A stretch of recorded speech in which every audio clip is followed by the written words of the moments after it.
humans on Earth listening to this. My name is Jerry Tappan, and I'm going to give a quick presentation on what is natural law. And I'm not going to use slides right now because I just haven't put the time in, but I feel as though I should just get this off of my chest and into the eclectic. So, let me begin.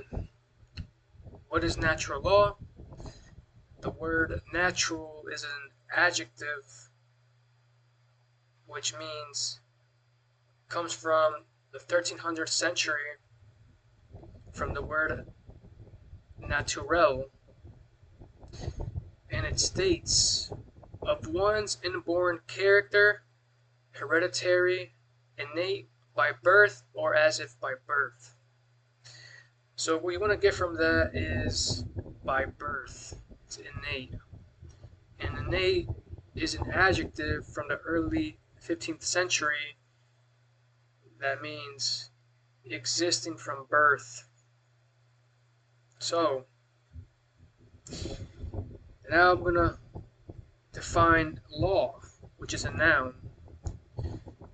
It is from Old English lagu, plural laga, combining form la, meaning rule prescribed by authority. So, what if we combine the two natural law? It's a rule prescribed by authority by birth. So, God, it can also be called God's law. So, man did not create natural law because it would defeat its purpose, because it's not man-made, such as gravity. Man didn't put that into existence. Truth did. And when I say truth, I just mean God. They go hand in hand with each other. So, now, what else is natural law called besides God's law? It's called moral law, the law of cause and effect, the golden rule, and many more. Look it up, do your homework, and see what the other names are called. So, moving on. Natural law is not the law of the jungle, nor is it Darwinian's theory. It's not survival of the fittest. It simply is the law that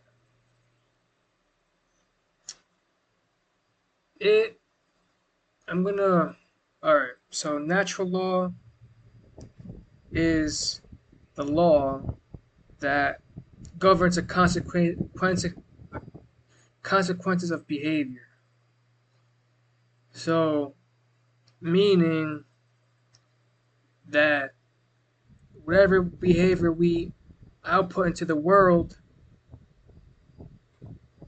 there's going to be an effect. So, if we emit bad behavior, we will get bad effects.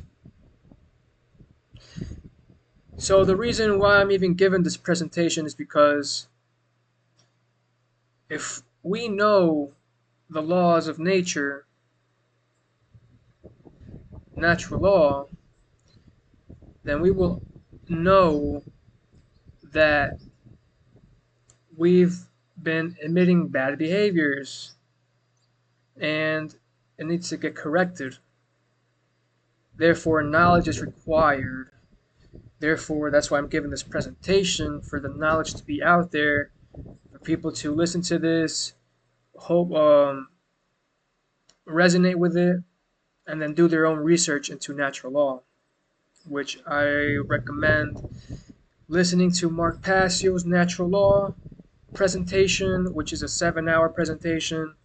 And if that's too much at the moment, then I recommend his documentary, The Science of Natural Law, because this is a science. It's not a belief. This is backed up by science. So, natural law, there's 7 principles, or I should say 8. There's a hidden one, which I'll say at the end. So the first one is mentalism, which means that everything starts in the mind. Nothing was created, or nothing that's created hasn't gone through the mind. Like it had to come in the form of an idea first before it manifests or was created. So everything that's created starts in the mind. Therefore, we have to get our mind together. Our thoughts have to be in alignment with our emotions and actions for our reality to be what we desire, which is a world with order. So the second principle of natural law is the principle of correspondence, which states that as above, so below, meaning the microcosm is basically that of the macrocosm. So that's what that means, as above, so below, right? We are reflections of God, and God is a reflection of us. So let's put our brains and align our behavior to that of God's, because we haven't done that. We've been committing tons of violence, which is against God's law. So, and then there's also the as within, so without. So, if you have a ton of bad stuff in you, let's say bad information, you're going to output bad information. It's the law of cause and effect, which is the 6th natural law principle, but we'll get to that. We have to take this in a stepwise progression. So the 3rd principle is the principle of vibration, meaning everything moves. Nothing is still in this universe. So, for example, this shirt, there's a tons of molecules moving around that we just can't see, but it is true. There are molecules moving around, and yeah, don't believe everything with your eyes. The 4th natural law principle is polarity. So there are 2 poles to everything. For example, the temperature of water. There's hot water, there's cold water. They are one and the same, they're just at different poles. And then the principle of rhythm, which is that there's a ebb and flow to everything. So just like a wave, see, it rises and it falls. And then the law of cause and effect, which means that there's an effect to every action.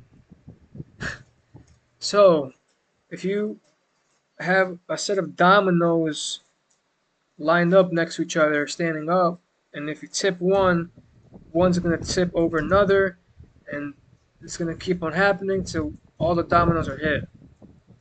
So, be careful of your actions. Emit right behavior, which I'll get to in a minute. Then there's the principle of gender. There's a male and feminine aspects and everything. So within me, yes, I'm biologically a male, but I still have the feminine aspect in me and a male as well. And we have to recognize that and essentially put both at work. They're both very important. And then the last and the hidden principle is the care, meaning God cared and put this world into existence. If he didn't care, it wouldn't have manifested. So care precedes all of these other principles. Now I'm going to get into right versus wrong. Is there a thing such as right and wrong? Yes. That's why we use the words. We say 1 plus 1 isn't 3. That's wrong because it's incorrect. 1 plus 1 is 2. Yes, that is correct. We can verify it. So we can verify if right is objective, and it is. So what is right? What I'm describing is objective morality, that there's an objective difference between right and wrong. Man don't get to make it up.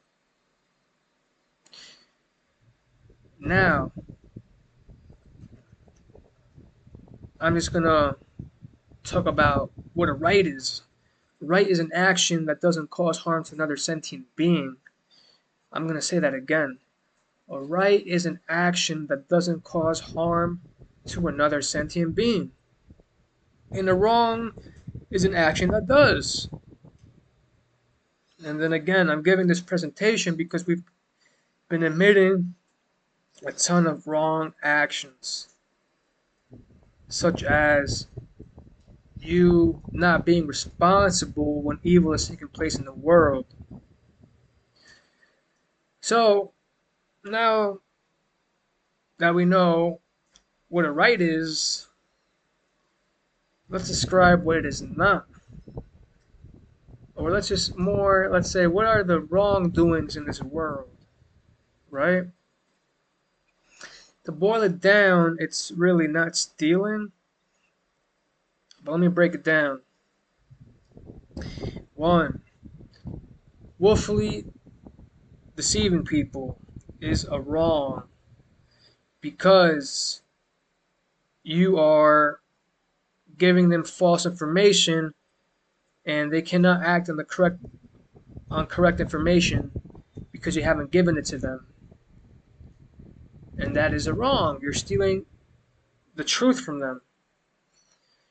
And then another wrongdoing is trespassing. So that is a wrong because you are putting someone's the security of the layer is at risk since you've trespassed, and that is a wrongdoing. Another wrong is theft. So stealing money from someone else that doesn't belong to you, that's a theft. That's wrong. Another wrong is assault. You're essentially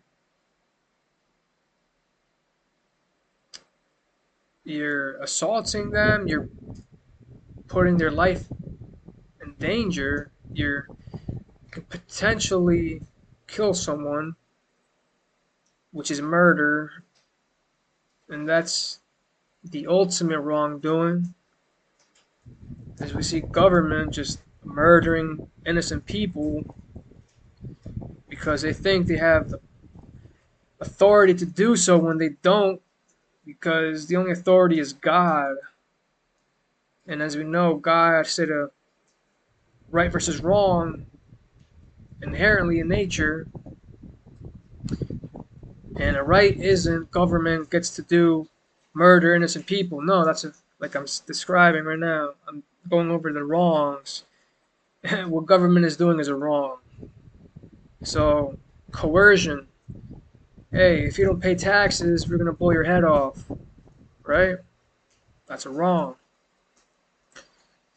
And then rape is a wrong because you're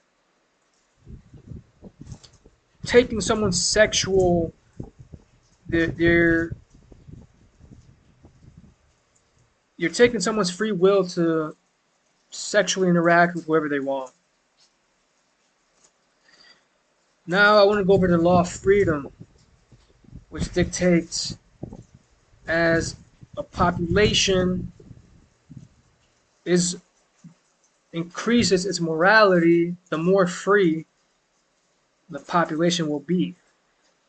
And if a population becomes more immoral, the less free they will be. So if we want to be free, we need to become moral beings by aligning our behavior to right action, which isn't stealing from anyone, is aligned to God's law. Alright, that's it, guys. Super simple. Like I said, check out Mark Passio's natural law presentation as he goes in more depth than I will, or I did. And this is a science, so you have to study it, you have to test it, and not believe me, you have to test it. And I've tested it because it's very simple. For every action I do, I get a result. So it can be as simple as if I eat bad food, the result is I'm gonna get a tummy ache. So that's it, folks. As I said, check out his presentation, and peace.